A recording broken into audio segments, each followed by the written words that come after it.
আল্লাহ নবী যখনই বললেন ওমর নেও আমার এই জুব্বাটা নেও, আমার এই জুব্বাটা আমার পাগলে নিয়ে দিয়ে দিও। আর চিনবা কেমনে জানোনি, চিনবা কেমনে জানোনি? হযরত ওমর বলতেছেন নবী গো কেমনে চিনব? রাসূল বলতেছেন তার চেহারাটা হবে এমন, তার চোখগুলি হবে এমন, তার নাকটা হবে এমন, ওমর তার চুলটা হবে এমন, বডিটা হবে এমন, হাতের তালুতে একটা সাদা দাগ আছে। হযরত ওমর চোখের পানি জড়ায় কান্দে আর কই নবী গো কোনদিন তো আপনি তারে দেখেন নাই, সেও তো আপনারে কোনদিন মদিনায় আয়েশা দেখে নাই, তাহলে চেহারা কেমন, বডি কেমন, চুল কেমন, কেমনে কইলেন? রাসূল চোখের পানি জড়ায় কই রে ওমর চর্ম চোখে আমি আমার পাগলরে দেখি নাই, কিন্তু অন্তর চোখে আল্লাহ আমারে বহুবার দেখা দিছে। হযরত ওমর আলী রাদিয়াল্লাহু তাআলা আনহুকে সাথে নিয়া নবীজির ইন্তেকালের পর ওই জুব্বা নিয়ে ইয়ামেনের দিকে রওনা দিলেন। করণ এলাকার মানুষকে জিজ্ঞেস করে, রে মানুষ, ওয়াইজ নামে কেউ রে তোমরা চিনোনি? মানুষেরা কয় না চিনি না। পাহাড়ের দিকে যান আর একজনকে জিজ্ঞেস করেন তোমরা ওয়াইজ নামে কাউরে চিনোনি? একটা উটের রাখালে কয় হ। একটা রাখাল আছে, রাখাল পাহাড়ের চিপায় একটা ঝুপড়ির মধ্যে থাকে, মারে লয়া তাকে মার খেদমত করে, একটা উট রাখালি করে, আমরা তারে পাগল কই, ওয়াজ্জা পাগলা কই, মূলত তার নাম হলো ওয়াইজ। হযরত ওমর আলী রাদিয়াল্লাহু তাআলা দিকে তাকায়া চোখে পানি ফলায় কয় আলী রে মনে হয় নবীর আশিকের সন্ধান পায়া গেছি। জঙ্গলের পাশে যা দেখে ছোট্ট একটা ঝুপড়ি, ওই ঝুপড়ির ভিতরে ওয়াইজ করুনি সেজদায় পড়ে আল্লাহর সাথে বিড়বিড় করে যেন কি কথা কয়। হযরত ওমর আলী রাদিয়াল্লাহু তাআলা আনহুকে নিয়ে পাশে দাঁড়ায় রইলেন। সালাম ফিরানো মাত্রই সালাম দিলেন হযরত ওমর, ওয়াজ করুনি জবাব দিলেন কে আপনারা? হযরত ওমর বলতেছেন আমি নবীর সাহাবী ওমর, ইনি নবীর সাহাবী আলী। আপনারা কোথায় আসছেন গো? আমরা আসছি আপনার কাছে। কোন কি? আমার কাছে কি প্রয়োজন? কোন নবীজি পাঠাইছেন? কি কও তোমরা আল্লাহর নবী আমার কাছে কেন পাঠাবেন? নবী তো ওয়াইজের কথা বলছেন। কয় আপনি তো সেই ওয়াইজ। ওয়াজ করুনি কয় আমি সেই ওয়াইজ না। রাসূল জি ওয়াইজের কথা বলছেন, আমি সেই ওয়াইজ না, ওয়াইজ না। বোঝা গেল সত্যিকারের আল্লাহর ওলিরা নিজের সব সময় গোপন রাখতে চায়। হযরত ওমর বলেন আপনার চেহারা কেমন হবে? দুজাহানের বাদশা আমি ওমর রে কইয়া দিছে। আপনার চুলগুলি কেমন, আপনার বডিটা কেমন, রাসূল তা বইলে দিছেন। রাসূল যা বলছেন গো সবগুলি বিবরণ আপনার সাথে মিলছে। দেন আপনার ডান হাতটা দেখি, ডান হাতের তালুতে সাদা দাগ। ওমর চিনে ফেলছেন, আর দেরি করবেন না। এই যে নেন আমার নবীর পরনের জুব্বা, রাসূল আপনাকে এটা হাদিয়া দিয়ে গেছেন। নবী দুনিয়ায় নাই, যাবার সময় এই জুব্বা আমি উমরে পাই নাই, এই জুব্বা আবু বকরে পাই নাই গো, এই জুব্বা ওসমান আলী কেউ পায় নাই। এই জুব্বাটা রাসূল আপনাকে হাদিয়া দিয়ে গেছেন। আর বলছেন নবীর গুনাহগার উম্মতির জন্য যেন আপনি সুপারিশ করেন, কারণ আল্লাহ আপনাকে মুস্তাজাবুদ দাওয়া বানাইছে। আল্লাহু আকবার। মুসলমানের আওয়াজে আল্লাহু আকবার। मैं तालिब मौला हूँ मेरे इश्क निराला, मैं तालिब मौला हूँ मेरे इश्क निराला, है जुमला जहां जिनकी तजल्ली से उजाला, है जुमला जहां जिनकी तजल्ली से उजाला, मादर दु जहां गैर खुदा यार नदारे, যদি আদে খুদা হি চেদিগুর কার নদারেম, যদি আদে খুদা হি চেদিগুর কার নদারেম। ওয়াজ করুনি জুব্বা হাতে নিয়ে দৌড় দিয়ে তিনি জঙ্গলে চলে গেলেন। জঙ্গলে গিয়ে তিনি সিজদায় মাথা দিয়া মাথার সিজদা দিয়ে আল্লাহর কাছে কান্না শুরু করলেন। ওয়াসকুরনি জুব্বা পরে না গো, জুব্বা এরকম বুকের মধ্যে চাপা দিয়া চোখের পানি জড়ায়া সিজদায় পড়ে আল্লাহরে ডাক দিয়া কয়, মালিক, ও মালিক, তোমার আমার সম্পর্ক তোমার বন্ধুরে তুমি কেনে জানাইছো? সুবহানাল্লাহ। আমার দোয়া যে তুমি কবুল করো এটা তুমি তোমার বন্ধুরে জানাইছো, যে কে বন্ধু দোয়া করছে, বন্ধু আমার কাছে পাঠাইছে উম্মতের গুনাহগার উম্মতের জন্য সুপারিশ করব। তখন আমি তোমার কাছে বায়না ধরলাম, বায়না মাথা টেকাইলাম তোমার কুদরতি কদমে, আমার নবীর সমস্ত গুনাহগার উম্মতরে maaf না করা পর্যন্ত আমি ওয়াইজ তোমার বন্ধুর জুব্বা গায়ে দিব না। আল্লাহ পাক রব্বুল আলামিনের সাথে সিজদায় পড়ে কথা শুরু হয়ে গেল। বান্দা যখন সিজদায় যায় তখন আল্লাহর সবচেয়ে কাছাকাছি চলে যায়। মুসাল্লি ইউনাজি রাব্বা, রাসূল বলেন নামাজের মধ্যে উম্মত আল্লাহর সাথে কথা কয়। প্রত্যেকটা নামাজি নামাজে আল্লাহর সাথে কথা কয়। নামাজ হলো মুমিনের জন্য মেরাজ। রাসূল মেরাজে গিয়ে আল্লাহর সাথে কথা কইছেন, আর এই উম্মত আল্লাহর সাথে কথা কয় নামাজে দাঁড়ায়া। নামাজে দাঁড়াইলেই আল্লাহ নামাজির লগে কথা শুরু করে দেয়। নামাজি যখনই কয় আলহামদু, সমস্ত প্রশংসা, তখনই আল্লাহ কয় লিমানিল হামদ, কার প্রশংসা তুমি করো? তখন নামাজি কয় লিল্লাহ, আমার আল্লাহর প্রশংসা করি। আল্লাহ তখনও নামাজির পরিচয় দেয় না, পরিচয় নিজের পরিচয় দেয় না গো। আল্লাহ কয় মানিল্লাহ, কে তোমার আল্লাহ? নামাজি কয় রব্বিল আলামিন, যিনি রব্বুল আলামিন তিনি আমার আল্লাহ। আল্লাহ তখনও নিজের পরিচয় দেয় না। আল্লাহ কয় মানির রব, কে তোমার রব? নামাজি কয় আর রহমানির রহিম, যিনি রহমান যিনি রহিম তিনি আমার আল্লাহ, তিনি আমার রব। আল্লাহ তখনও নিজের পরিচয় দেয় না। আল্লাহ কয় মানির রহমান মানির রহিম, কে তোমার রহমান কে তোমার রহিম? নামাজি কয় মালিক ইয়াউমিদ্দিন, কিয়ামত দিবসের মালিক যিনি তিনি আমার রহমান, তিনি আমার রহিম। এইবার আল্লাহ নামাজির নিজের পরিচয়টা দিয়ে দেয়। তখনই আল্লাহ কয় বান্দারে, এতক্ষণ পর্যন্ত তোমার সাথে যে কথা কইছে আমি তোমার আল্লাহ, আমি তোমার রব, আমি তোমার রহমান, আমি তোমার রহিম। সাথে সাথে নামাজি কয় ইয়্যাকা না'বুদু ওয়া ইয়্যাকা নাস্তাঈন, আল্লাহ আমি তোমারই ইবাদত করি, তোমারই কাছে সাহায্য চাই। জোরে কোন আল্লাহু আকবার। ওয়াজকুরনি, সাজদা পড়ে কান্দে, আল্লাহর কদমে পইরা যখন কান্দে আর কয় জুব্বা গায়ে দিব না, তুমি তোমার বন্ধুর সব উম্মতরে maaf করবাই কিনা কও? তখনই আল্লাহ কয় পাগল, মাথা উঠাও, এমন আবদার করে না।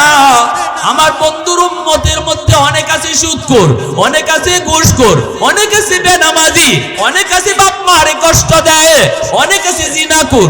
সবাইরে কেমনে মাপ দিব? যাও তোমার খাতিরে 50 ভাগ উম্মত মাপ কইরা দিলাম। ওয়াজকুরনি কয় মানি না মানি না মানি না। তুমি জানাইছো কেন? জানাইছো যখন গায়ে জুব্বা দিব না, 50 ভাগ মানি না, 100 ভাগ উম্মত মাফ করা লাগবে। আল্লাহ কয় রে পাগল, যাও 70 ভাগ উম্মত মাফ করে দিলাম। এইভাবে ওয়াজকুরনি আল্লাহর সাথে বাতচিত শুরু করে দিছে। আর সময় দেরি হয়ে যাচ্ছে। হযরত উমর আলীকে নিয়ে দাঁড়ায় রইছেন। হযরত উমর বলতেছেন, আলী রে, ওয়াজকুরনি কই গেল? আমরা এখানে তুইয়া চলো আমরা একটু জঙ্গলের ভিতরে যাই। এর মধ্যে ওয়াজকুরনি সিজদায় পড়ে কার সাথে কি যেন কথা কয়। হযরত উমর যা ডাক দিয়া দিছেন, কই গল্লার বলি, এদিকে একটু আসো। সিজদায় পড়ে যখন তিনি কান্দে আর কথা কয়, ওমর রাদিয়াল্লাহু তাআলা আনহুর ডাক শোনা মাত্রই মনোযোগ বিচ্ছিন্ন। নতুবা ওয়াজকুরনি এমন বায়না আল্লাহর সাথে ধরছিল, এই উম্মতের 100% গুনাহগারকে আল্লাহর কাছে maaf করে নিত। মুসলমানের আওয়াজে আল্লাহু আকবার, আরো জোরে আল্লাহু আকবার। ভাইজি ইসলামী আল্লাহর ওলি মার দোয়ায়, ইমাম বুখারী আল্লাহর ওলি মার দোয়ায়, ইমাম মুসলিম আল্লাহর ওলি মার দোয়ায়, ইমাম মুসলিম আল্লাহর ওলি মার দোয়ায়, ইমাম আবু দাউদ আল্লাহর ওলি মার দোয়ায়, মুঈনুদ্দিন চিশতি আল্লাহর ওলি মার দোয়ায়, এই আব্দুল কাদের জিলানী ওলি হইছে বাপ মার দোয়ায়। এজন্য এই জমিনে যে সন্তানের পিছনে তার মার দোয়া বাবার দোয়া থাকবে, এক নাম্বার দুনিয়াতে আল্লাহ তারে ওলির খাতায় নাম লেখাবে, দুই নম্বরে এই ছেলেটাকে আল্লাহ পাক আসমানি জমিনি গজব থেকে আল্লাহ বাঁচাবে। বিপদ তার তকদিরে লেখা থাকলো আল্লাহ পাক বাপ মার দোয়ার ওসিলায় বিপদ আল্লাহ কাটতে দিবে। তিন নাম্বার ফায়দা হলো আল্লাহ তার রুজি রোজগারে বরকত বাড়ায় দিবে। হাকিমুল উম্মত মুজাদ্দিদ মিল্লাত মাওলানা আশরাফ আলী থানভী রাহমাতুল্লাহি আলাইহি তার কিতাবের ভিতরে লিখছেন, বাপ মার দোয়া যেই সন্তানের পিছনে থাকবে, এই সন্তান গরিব হলো আল্লাহ পাক তারে মক্কা মদিনা জিয়ারত করাবে। কেন করাবে? কারণ হাদিসের ব্যাখ্যাটা বুঝেন। রাসূল বলে, মা মিন ওয়ালাদিন বারিন ইয়ানজুরু ইলা ওয়ালিদাইহি নাজরা রাহমাতিন ইল্লা কাতাবাল্লাহু লাহু বিকুল্লি নাজরাতিন হাজ্জাতাম মাবরুরা। আল্লাহর নবী বলেন, যে সন্তান বাপ মার সাথে মায়ার নজরে তাকায়, মা বাবার দিকে মায়ার নজরে তাকায় আর খুশ গল্প করে, বাপ মার সাথে ভদ্র আচরণ করে, হাসি মুখে কথা কয়, বাজারে যাওয়ার আগেও কয় আম্মা বাজারে যাই, বাজার থেকে আইয়াও কয় আম্মা বাজার থেকে আইছি, যাওয়ার আগেও কয় আব্বু বাজারে যাই, কিছু তোমার লাগবে নি। কথায় কথায় যেই সন্তান আব্বারে আব্বা কয়া ডাকে, কথায় কথায় যেই সন্তান আম্মারে আম্মা কয়া ডাকে, এ যুবক বাপ মারে খুশি করতে লক্ষ লক্ষ টাকা খরচ করতে হয় না রে যুবক। শ্বশুর বাড়ির মানুষকে খুশি করার জন্য বোয়াল মাছ খাওয়াইতে হয়, মিষ্টি নিয়ে যাইতে হয়। বাপ মারে খুশি করতে এত টাকা পয়সা লাগে না। মুখ ভরে ভরে যে সন্তান আম্মাকে আম্মা কয়া ডাক দেয়, আব্বারে আব্বা কয়া বেশি বেশি ডাকে, এই সন্তানের উপরেই বাপ মা খুশি হয়ে যায়। ঠিক কিনা জোরে কর। বাবার মাথার পাশে বসে তুমি কপালে হাতটা রাইখা দেখো, বাবার দিল খুশি হয়ে গেছে। ঘুমানোর সময় তুমি মশারিটা টানায় দিও, বাবার দিল খুশি হয়ে গেছে। মার মাথায় একটু তেল মালিশ করে দিও, মার দিল খুশি হয়ে গেছে। আমার রাসূলকে আল্লাহ পাক কয়, রাদার রাব্বি ফি রাদাল ওয়ালিদাইন ওয়া সাকাতু রাব্বি ফি সাকাতিল ওয়ালিদাইন।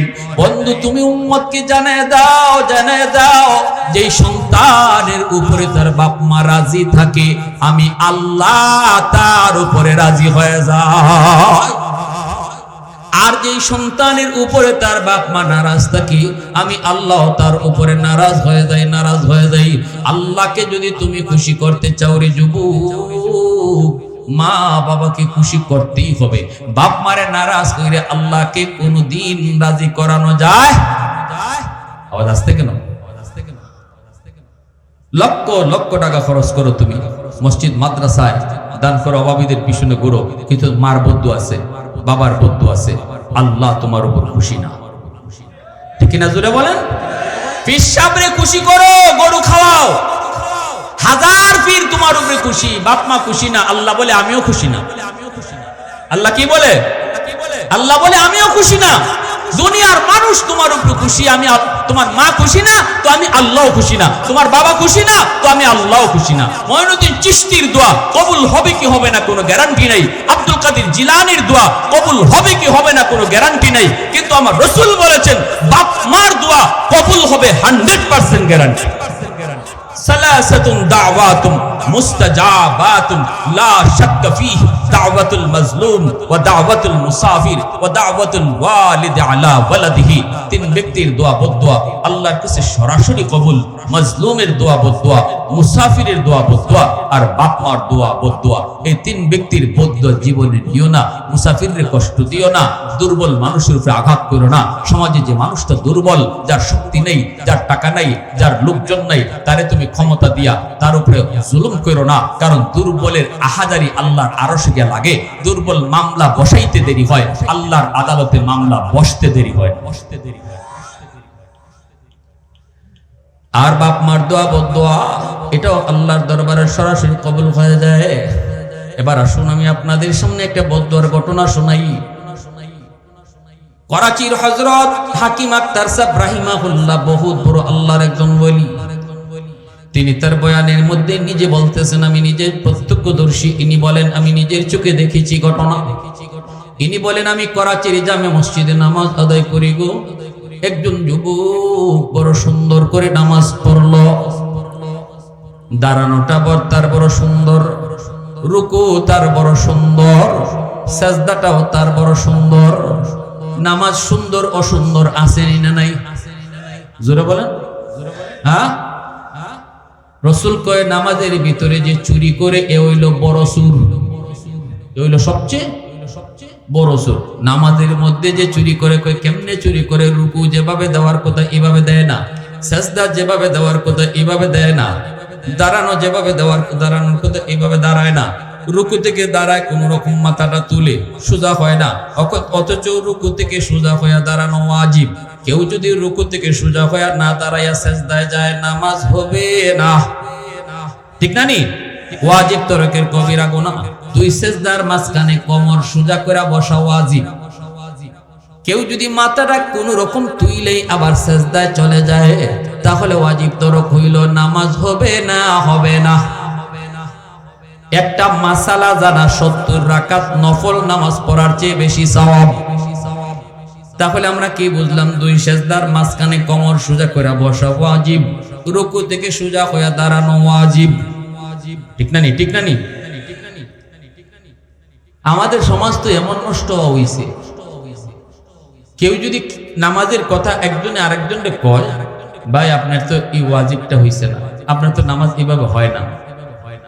আমার নিজে চোখের দেখা একদিন মাদ্রাসা ছাত্র মুরব্বী একজন চাচারে কইছে, চাচা আপনি নামাজে এইভাবে যে পড়ছেন, বইছেন সোজা হয়ে যে বসেন না এই দুই সেজদার মাঝখানে, কোন রকম মাথাটা তুলছেন, নামাজ তো হইছে না আপনার, এটা তো ওয়াজিব। কি কইব? মুরব্বী কয় কি কয়, তুমি কয়দিন যাবত নামাজ শিখছো? আমি 70 বছর যাবত নামাজ পড়ি। তোমার বয়স কত? হইছে কাম হইছে? আমরা বাঙালি সহজে ভুল মানতে রাজি, জুরে রাজি। ইসলাম বুঝিও না, বুঝবার চেষ্টাও করি না, নিজেরা মুসলমান দাবি করি ঠিকই, আবার একজনে বুঝাইতে গেলে এটা মানতেও রাজি না।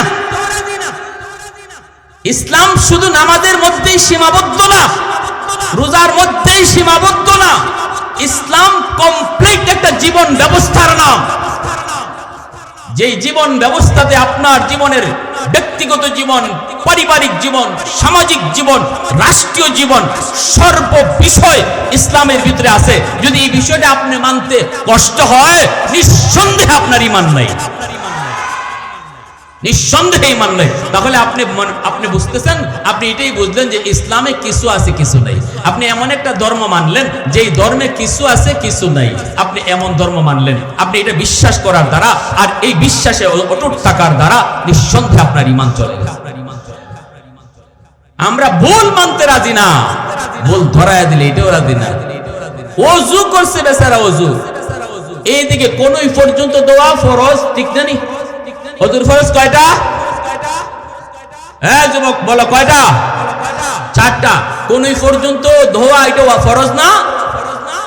এক চুল পরিমাণ জায়গা যদি আপনার শুকনা থাকে ওযু হবে? আর ওযু না হইলে নামাজ নাকি নামাজ হয়? ওযু ছাড়া নামাজ হয়? 2 আঙ্গুল খালি রইছে, পানি লাগছে। একজন খালি কইছিল, চাচা ওযু হইছে না। এক বেটা, তোর বাপের নাম কি? তোর দাদার নাম কি? তোর গ্রাম কোথায়? 40 বছর ধরে এই ভাই ওযু করতেছি, আজ পর্যন্ত কেউ ভুল ধরতে পারছে না। এর নাম হইল বাঙালি, এর নাম হইল তেরা জাতি। ইয়ারে হাদিরিন, আহা, আমাদের কপালের শনি আর দুর্গতি এক কারণে, আমরা আমাদের নিজের পরিচয় জানি না। আমি আমার নিজের পরিচয় জানি না। আমারে আল্লাহ, আমার ইজ্জত কোথায়, আমার সম্মান কোথায়, আমি কোন ধর্ম মেনে চলি, আমার ধর্ম কতটা পাওয়ারফুল ধর্ম, আমার ধর্মটা কত কমপ্লিট ধর্ম, আজকে আমি নিজেই নিজের চিনি না, বুঝি না। এজন্য কপালে শনি আর দুর্গতি কোনদিন যাবে না মুসলমানের। এই দুর্গতি, যতদিন না পর্যন্ত সে কোন ধর্মে মাইনা চলে, এই ধর্ম না চিনবে আর না বুঝবে। প্যারে হাজিরিন, এরপরে দেখা যায় হাকিম আক্তার সাহেব রাহিমাহুল্লাহ ইনি বলেন, আমি যুবকরা নামাজের পরে ডাক দিলাম, ডাক দেখলাম, যুবক অনেক সুন্দর লাগছে তোমার নামাজটা, এত সুন্দর করে নামাজ পড়ো। ভালো করে মনে রাখবা যুবক, যৌবনে ইবাদতের দ্বারা একজন যুবক আল্লাহর ওলি হয়। আল্লাহর ওলি হওয়ার বয়স যৌবনকাল। সবাই বলেন আল্লাহর ওলি হওয়ার বয়স। মঈনুদ্দিন চিশতি ওলি হয়েছেন যৌবনে, আব্দুল কাদের জিলানী ওলি হয়েছেন যৌবনে। যৌবনের যুবকের সেজদা যদি এক পাল্লায় রাখা হয়, বৃদ্ধ হাজার বৃদ্ধ মানুষের সেজদা যদি এক পাল্লায় রাখা হয়, যুবকের সেজদার পাল্লা ভারী হয়ে যায়। লা ওয়ারআ কাল কাফি আও কামা ক্বালা নবী আলাইহিস সালাম। প্যারে হাজিরিন, এজন্য ওই যুবককে তিনি মায়া করে ডাক দিলেন, ডাক দিয়ে বলতেছেন, যুবক অনেক ভালো লাগছে তোমার নামাজটা, কিন্তু ডান হাতটা কাপড় দিয়ে পেঁচায় রাখছো কেন? হাতটা কাপড় দিয়ে পেঁচা। যুবক বলতেছে, হুজুর আমার হাতের মধ্যে পচন শুরু হয়েছে, দুর্গন্ধ বের হয়, পচন শুরু হয়েছে, দুর্গন্ধ বের হয়। আমি যদি কাপড় দিয়ে পেঁচায় না রাখি তাহলে মসজিদের ভিতরে কেউ টিকতে পারবে না।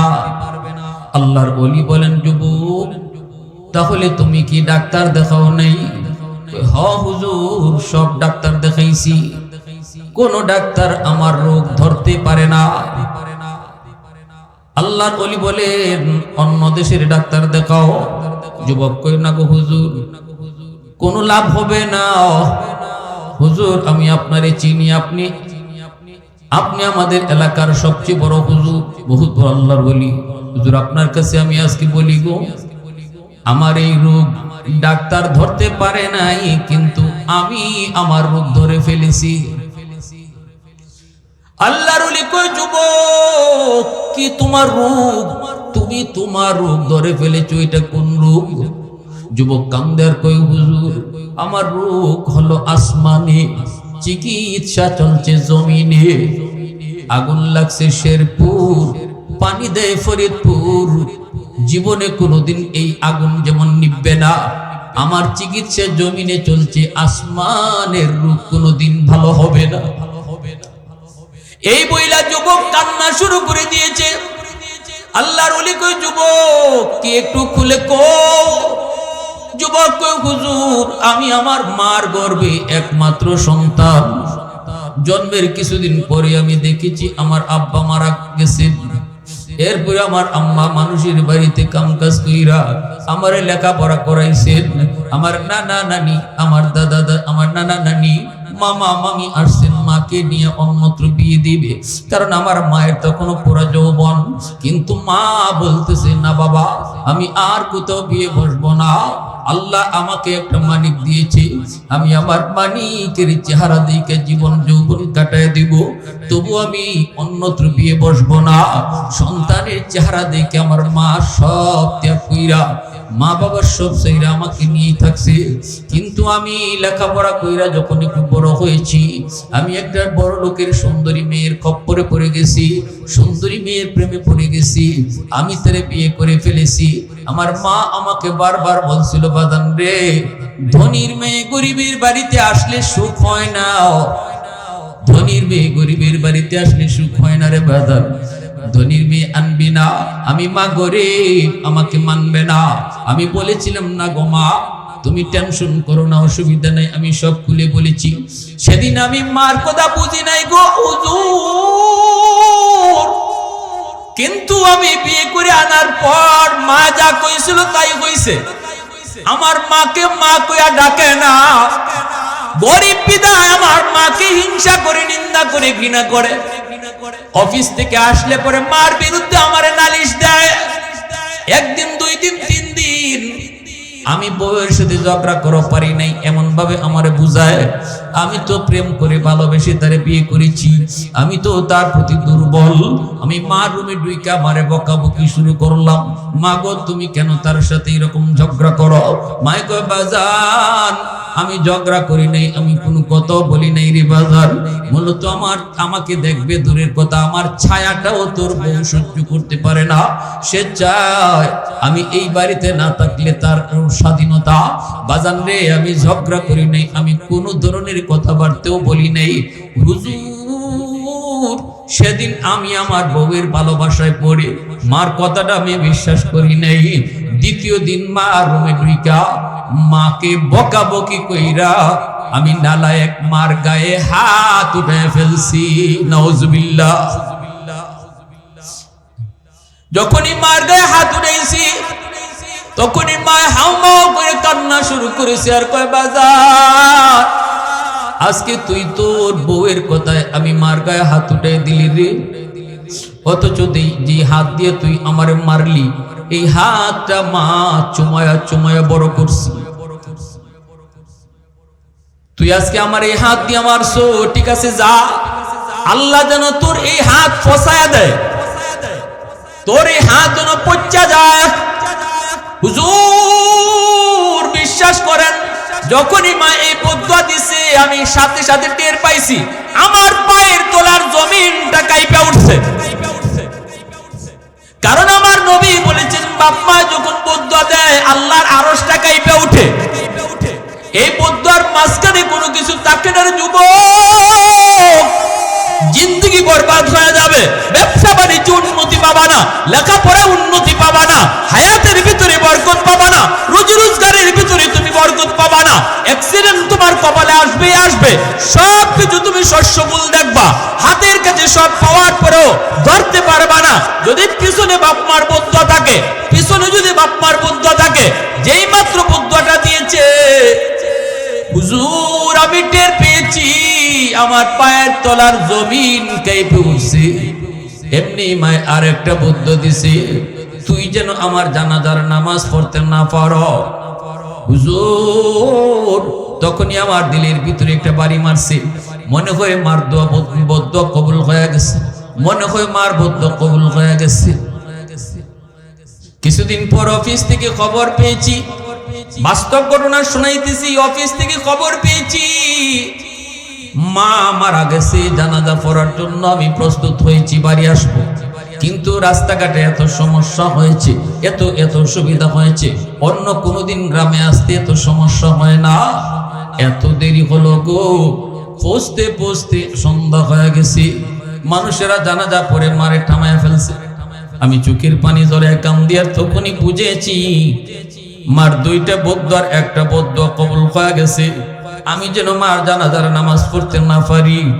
হুজুর কিছুদিন পরে যেই হাত দিয়ে আমি মাকে মারছিলাম এই হাতের মধ্যে ফুরা দেখা দিছে, ফুরা, এই ফুরা থেকে পচন শুরু হয়েছে, দুর্গন্ধ বের হয়। ডাক্তারের কাছে গেছি, অ্যান্টিবায়োটিক খাই, অ্যান্টিবায়োটিক দিল, কিন্তু আমার পচা ভালো হয় না, শুধু উপরের দিকে উঠতেছে। ডাক্তাররা কয় আমরা তো বুঝি না কেন তোমার পচন ভালো হয় না, এই ওষুধেই তো সারবার কথা। কোন ডাক্তার বাদ রাখি নাই, কেউ রোগ ধরতে পারে না। এই দুর্গন্ধের কারণে আমার সুন্দরী বউ, যার কারণে আমি মার গায়ে হাত উঠাইছি, আমার সেই সুন্দরী বউটা আমারে ফলে বাপের বাড়ি চলে গেছে। সুন্দরী বউটা আমারে ফলে বাপের বাড়ি চলে গেছে। হুজুর এখন আমি রাস্তায় রাস্তায় ঘুরি, অসহায়ের মতো ঘুরি, মসজিদে মসজিদে আল্লাহর কদমে সেজদা দিয়ে কান্দি। হুজুর একটু কর, ডাক্তাররা আমার রোগ ধরতে পারে নাই, আমি আমার রোগ ধরে ফেলেছি, রোগটা হলো আমার মার বদদুয়া। হুজুর একটু কর, এখন আমি আল্লাহর কাছ থেকে কেমনে মাপ পাইমু, কেমনে মাপ পাইমু। সাথে সাথে হাকিম আক্তার সাহেব রাহিমাহুল্লাহ তিনিও কাঁদতেছে, যুবকের বুকে জড়ায় কয় যুবক এই মুহূর্তে তোমার সামনে আমার নবীর একখান হাদিস শুধু আমি শুনাইতে পারবো, আর কিছু না গো। আবু দাউদ শরীফের রিওয়ায়াত, রাসূল কয় মান যারা কবরা আবাওয়াইহি ফি কুল্লি জুমাতিন গুফিরা লাহু কুতিবা বাররান রাসূল বলেন জুম্মার দিন যদি বাপ মার কবর জিয়ারত করে সন্তান, তাহলে এই সন্তান যদি কোনো কারণে বাপ মারে কষ্ট দিয়া থাকে, জুম্মার দিন কবর জিয়ারতের উসিলায় আল্লাহ পাক তারে মাফ করে দিবে। জুম্মার দিন কবর জিয়ারত খুব কঠিন কাজ না সহজ কাজ? কারা কারা করতে রাজি আছে একটু হাত তুলে আল্লাহর দেখাই। আল্লাহ তুমি কবুল করো, জোরে বলি আমিন, আরো জোরে বলি আমিন। রাসূল হেরা গুহায় তিনি জিবরাইল আমিনের মাধ্যমে তিনি ওহী পাইলেন। জিবরাইলকে প্রথম দেখে নবী বড় ভয় পেয়ে গেলেন। রাসূল দৌড়ে চলে আসলেন, আয়েশা আম্মাদান খাদিজাতুল কুবরা রাদিয়াল্লাহু তাআলা আনহাকে বলতেছেন জাম্মিলুনি জাম্মিলুনি জাম্মিলুনি, খাদিজা আমারে কম্বল দিয়ে তুমি আঁকড়ে ধরো, আমার জ্বর উঠতেছে, আমি ভয় পেয়ে গেছি। কেন? কয় এমন মানুষ দেখেছি আমি জীবনে কোনোদিন এত বড় মানুষ দেখি নাই। আসমানে গিয়া তার মাথা লাগছে, জমিনে তার পা, মনে হয় আমার কোনো ক্ষতি হয়ে যাবে, মনে হয় আমারে মেরে ফেলবে। আম্মাদান খাদিজাতুল কুবরা তখন কসম খেয়ে কইছিলেন অসম্ভব নবী গো, আপনার কোনো ক্ষতি হইতে পারে না, আপনার মতো মানুষের কোনো ক্ষতি হইতে পারে না। তখন নবী নবুয়তি পান নাই, তখনও নবী নবুয়তি পান নাই, কিন্তু আম্মাদান কসম খেয়ে কইছিলেন কাল্লা লা ইউযিকাল্লাহু আবাদা ইন্নাকা লাতাসিলুর রাহিমা ওয়া তাহমিলুল কাল্লা ওয়া তাকসিবুল মাদুমা ওয়া তাকরিদুদ দাইফা ওয়া তুঈনু আলা নাওয়াইবিল হক। এতগুলা গুণ আপনার কাছে আছে, অতএব আপনার কোনো ক্ষতি হইতে পারে না। এক নাম্বার, আপনি আত্মীয় স্বজনের সাথে আত্মীয়তা রক্ষা করে চলেন। যেই মানুষটা আত্মীয় স্বজনের খোঁজ খবর নেয়, কোথায় আছে আমার খালা, কোথায় আছে আমার মামা, কোথায় আছে খালাতো ভাই, কোথায় আছে মামাতো ভাই, রক্তের মানুষগুলার খবর যেই মানুষগুলা রাখে, আল্লাহ তারে বিপদ থেকে বাঁচায়। আল্লাহু আকবার, জোরে কও। আসমানি জমিনি গজব থেকে আল্লাহ তারে বাঁচায়। এক নাম্বার গুণ বলেছিলেন আম্মাদান খাদিজাতুল কুবরা, দুনিয়ার গজব থেকে মানুষকে আল্লাহ কোন গুণের কারণে বাঁচায়? এক নাম্বার গুণ আত্মীয় স্বজনের খবর রাখা। ইন্নাকা লাতাসিলুর রাহিমা ওয়া তাকমিলুল কাল্লা ওয়া তাকসিবুল মাদুমা। এরপরে তিনি বলতেছেন দ্বিতীয় গুণ হলো আপনি অভাবী মানুষের অভাবের পাশে যায় দাঁড়ান।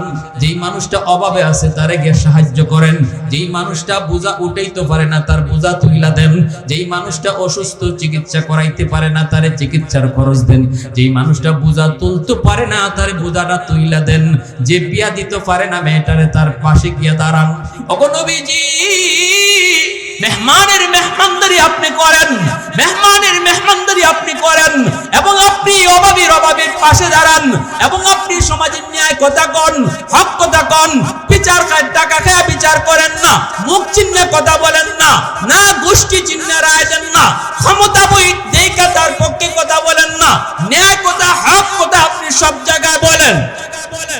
যেই মানুষটা হক কথা কয়, কারো মুখ দিকে কথা কয় না, গোষ্ঠী চিনা কথা কয় না, টাকা খাইয়া বিচার করে না, না না, যে হকের পক্ষে সত্যের পক্ষে সব সময় থাকে। আম্মাদান বলতেছেন এই গুণগুলা যার আছে, এই মানুষটার জন্য মানুষের অন্তর থেকে দোয়া থাকে, গরিবের দোয়া থাকে, অসহায় মানুষের দোয়া থাকে, মজলুম মানুষের দোয়া থাকে, দুর্বল মানুষগুলোর দোয়া তার জন্য থাকে। যার পিছনে মানুষের দোয়া থাকে, আল্লাহ তারে দুনিয়ার আযাব গজব বিপদ আপদ থেকে হেফাজত করে। আমার রাসূল বলেছিলেন, শোনো, আজ যদি আমার মা দুনিয়া থাকতেন, আমার দুধ মা হালিমা সাদিয়া রেফাইয়া, আমি রাসূল আমার ফরনের নবুয়তি চাদর মাটিতে বিছাইয়া দিয়া বইছি। যদি আজ আমার আম্মা আমেনা থাকতেন, তাহলে বলো আমি রাসূল কিরকম খেদমত করতাম। বাবার কবর দেইখা মারে নিয়ে আসার পথে মক্কা মদিনার মাঝখানে আবুয়া নামক জায়গায় রাসূল মাকে হারাইছেন। সেই জায়গায় রাসূল মারে কবর দিয়েছেন। সেই 6 বছর বয়সে রাসূল মৃত্যুর আগ পর্যন্ত, ইন্তেকালের আগ পর্যন্ত মক্কা মদিনা যাওয়ার পথে মার কবরের পাশে গেলেই রাসূল উট থেকে নামতেন, সাহাবায়ে কেরামদেরকে নিয়ে কাঁদতেন। আর রাসূল বলতেন, সাহাবীরা আমার কান্না দেখে তোমরা কাঁদো না, তোমরা একটু দূরে দাঁড়াইও। কিন্তু সাহাবায়ে কেরাম বলতেন, রাসূলের কান্না এমন কান্না ছিল আমরা কেউ থাকতে পারতাম না, সবাই আমরা কাঁদতাম। রাসূল কখনো মার কবরে গিয়ে এরকম উপর হয়ে পইরা কাঁদতেন, মা মা, আমি তো তোমাকে এখানে 6 বছর বয়সে হারাইছি। হাজিরিন, এজন্য যুবক আজকে যারা এখানে বসা, যাদের বাপ মা দুনিয়াতে আছেন, রাসূল এই হাদিসটা আমল করো। আজ রাত ঘুমাইতে যাবা না বাপ্পারে খুশি না কইরা। খুশি করার জন্য বেশি কিছু লাগে না, আমি আগেও বলেছি, কয়েকটা টিপ। যায় মাথায় একটু তেল দিয়ে মারে ঘুম পড়াও, মশাইটা নিজে টানায় দাও, বাবার পাশে বসে একটু গল্প করো, একসাথে পারলে খাও, খাইয়া একটু খুশি করো। যদি তুমি মার দিলটা বাবার দিলটা খুশি করে ঘুমাইতে পারো, আমার রসুল, যে রসুল জীবনে মিথ্যা বলেন নাই, রসুল বলেন সকাল হওয়া মাত্রই তোমার জন্য জান্নাতের দরজা, জান্নাতের দরজা। এই আমলটুকু করতে কারা কারা রাজি আছে একটু হাত দুটো আল্লাহরে দেখায়। আল্লাহ তুমি কবুল করো, সবাই বলে আমিন। আর যাদের বাপ মা নাই, আমরা অবশ্যই জুম্মার দিন কবর জিয়ারত করতে ভুলবো না। আল্লাহ আমাদের সবাইকে তৌফিক দান করুন, সবাই বলে আমিন। ওয়া আখির দাওয়ানা আনিল হামদুলিল্লাহি রাব্বিল আলামিন।